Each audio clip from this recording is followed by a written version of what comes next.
आज ही Doubtnut app download करें। Doubtnut पर होगा अब आपके सभी मैथ्स, केमिस्ट्री, फिजिक्स और बायोलॉजी डाउट्स का सफाया। बस अपने क्वेश्चन की फोटो खींचो, उसे क्रॉप करो और तुरंत वीडियो सोल्यूशन पाओ। Download now.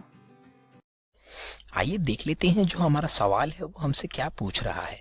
तो सवाल है non excitable variously shaped cells found between neurons are, मतलब कि जो हमारे न्यूरॉन्स होते हैं उनके बीच में जो हमें नॉन एक्साइटेबल यानी कि जो स्टिमुलस से एक्साइट नहीं होते हैं ऐसे सेल्स जो कि डिफरेंट शेप में हमें पाए जाते हैं, वो कौन से होते हैं, क्या बोलते हैं उन्हें, हमें वही बताना है।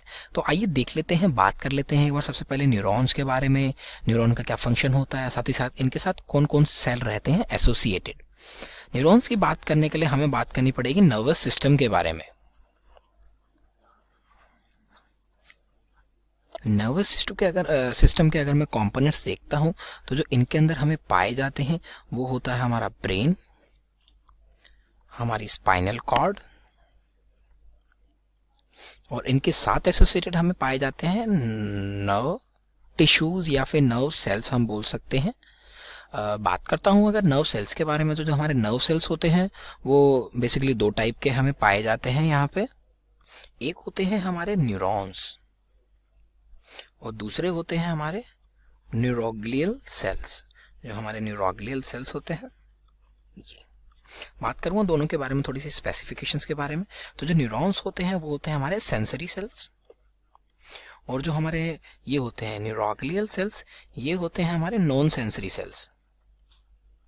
बात करूं अगर दूसरी लैंग्वेज में तो सेंसरी मतलब एक्साइटेबल सेल्स, नॉन सेंसरी मतलब नॉन एक्साइटेबल सेल्स, यानी कि जो हमारे न्यूरॉन्स हैं उनको अगर एक स्टिमुलस मिलता है तो वो एक्साइट हो जाते हैं, वो इम्पल्सेस जनरेट करते हैं और इन इम्पल्सेस को करते हैं ट्रांसफर। बात करूं वहीं नॉन सेंसरी नॉन एक्साइटेबल के बारे में, तो जो न्यूरोग्लियल सेल्स हैं वो स्टिमुलस को सेंस नहीं कर सकते हैं, हेंस वो हमारी इलेक्ट्रिकल इम्पल्सेस को जनरेट नहीं कर पाते हैं। तो ये तो बात हो गई दोनों टाइप के सेल्स के बारे में। आइए देख लेते हैं कि हमारे पास कौन कौन से ऑप्शन अवेलेबल हैं। बात करना चाहूंगा ऑप्शन डी से स्टार्ट पहले में, जो है हमारा निसल्स बॉडी। अगर मैं बात करता हूं निसल बॉडी की तो ये कैरेक्टरिस्टिक होता है हमारी, जो हमें सिर्फ न्यूरॉन के अंदर ही पाए जाते हैं। ये हमारे ग्रैनुअल्स होते हैं जो कि हमारे न्यूरॉन के साइटोन के अंदर हमें पाए जाते हैं, और ये बने हुए होते हैं हमारे रफ एंडोप्लाज्मिक रेटिकुलम, साथ ही साथ राइबोसोम से। ये जो राइबोसोम्स होते हैं इसमें लार्ज नंबर में यही रिस्पॉन्सिबल होते हैं इसका एक करेक्ट फंक्शन देने के लिए, जो कि होता है प्रोटीन सिंथेसिस का। तो ये तो हमने बात करी निसल्स बॉडी के बारे में, उनका कोई काम नहीं होता है, उनका प्रोटीन सिंथेसिस में काम होता है, और ये न्यूरॉन के बीच में नहीं पाए जाते हैं, ये न्यूरॉन के साइटोन के अंदर पाए जाते हैं। तो ये तो मैंने बात कर ली हमारे निसल बॉडी की, ये ऑप्शन हो जाता है हमारा गलत। बात करना चाहूंगा ऑप्शन सी के बारे में, जो कि दे रखा है डेंड्राइट्स। सेम वही, ये दो न्यूरॉन के बीच में नहीं पाए जाते हैं। साथ ही साथ एक और स्पेशल फीचर बताना चाहूंगा, जो डेंड्राइट्स हैं वो हमारे सेंसरी होते हैं, यानी कि वो एक्साइट हो सकते हैं। एक न्यूरॉन के एक्सॉन से जो हमारे पास इंपल्सेस आती हैं वो दूसरे न्यूरॉन के डेंड्राइट के पास ही जाती हैं, जो कि आगे ट्रांसफर होती हैं। तो जो हमारे डेंड्राइट्स होते हैं वो सेंसरी होते हैं, और जो डेंड्राइट्स होते हैं वो हमारे एक न्यूरॉन का ही पार्ट होते हैं, ना कि दो न्यूरॉन्स के बीच का कोई पार्ट। तो ये ऑप्शन हो जाता है हमारा गलत। बात करूंगा हमारे ऑप्शन बी स्क्वान सेल्स के बारे में। सेम वही, स्क्वान सेल्स भी हमारे एक न्यूरॉन का ही पार्ट है, ना कि दो न्यूरॉन्स के बीच में हमें पाए जाते हैं। और जो स्क्वान सेल्स का मेन फंक्शन होता है वो होता है माइलिन शीथ को सिक्रीट करना। ये जो माइलिन शीथ होती है ये हमारे एक्सॉन्स को कवर करके रखती है, उनको इंसुलेशन प्रोवाइड करती है, साथ ही साथ मदद करती है इलेक्ट्रिकल इम्पल्सिस के रैपिड ट्रांसमिशन के लिए। तो ये तो हमने बात कर ली हमारे स्क्वान सेल्स के बारे में भी। तो जैसे कि हमने देखा ये न्यूरॉन का पार्ट है, ना कि उसके बीच में पाए जाते हैं, तो ये ऑप्शन हो जाता है गलत। बात करना चाहूंगा ऑप्शन ए के बारे में, जो कि है ग्लियल सेल्स। ये जो ग्लियल सेल्स होते हैं, जैसे कि हमने देखा दो टाइप के टिश्यूज होते हैं, न्यूरॉन्स और न्यूरोग्लियल सेल्स, यानी कि ये हमारे न्यूरॉन्स के तो पार्ट नहीं होते हैं।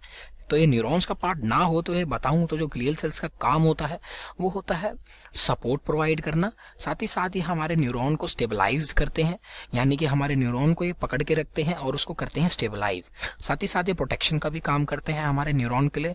और जैसे कि मैंने पहले ही बताया ये हमारे होते हैं नॉन सेंसरी यानी कि नॉन एक्साइटेबल सेल्स। ठीक है, तो ये तो हमने बात कर ली हमारे न्यूरोग्लियल सेल्स के बारे में या फिर ग्लियल सेल्स के बारे में। जैसे कि अब हमें पता है जो हमारे नॉन एक्साइटेबल सेल्स होते हैं यहाँ पे वो हैं ग्लियल सेल्स। साथ ही साथ ये जो दूसरी बात लिखी है हमारे दो न्यूरॉन के बीच में पाए जाते हैं। मैं आपको यहाँ पे एक इमेज से क्लियर करना चाहूंगा। तो ये है एक हमारी इमेज जो कि हमें यहाँ पे दर्शा रही है एक न्यूरॉन, साथ ही साथ उससे एसोसिएटेड हमारे ग्लियल सेल्स। तो जैसे कि आप देख सकते हैं यहाँ पे जो हमारे ग्लियल सेल्स हैं वो कुछ इस तरीके से एसोसिएटेड रहते हैं हमारे न्यूरॉन के साथ, साथ ही साथ उनको प्रोवाइड कर रहे हैं ये सपोर्ट। तो ये हमारे न्यूरॉन का कंपोनेंट नहीं होते हैं, न्यूरॉन ये 2-3 न्यूरॉन के बीच में हमें पाए जाते हैं। जैसे कि आप देख सकते हैं साइडवेज इन्होंने सपोर्ट कर रखा है हमारे न्यूरॉन को। तो यही इनका काम होता है मेनली सपोर्ट का। साथ ही साथ ये होते हैं हमारे नॉन एक्साइटेबल सेल्स। तो जो हमारा राइट ऑप्शन है यहाँ पे दिए गए सवाल के लिए वो हो जाता है option A, that is glial cells. Thank you. Class 6 से 12 से लेके नीट, IIT, जेईई मेंस और एडवांस के लेवल तक 10 मिलियन से ज्यादा स्टूडेंट्स का भरोसा। आज ही डाउनलोड करें डाउटनेट ऐप या व्हाट्सएप कीजिए अपने डाउट्स 8400 400 400 पर।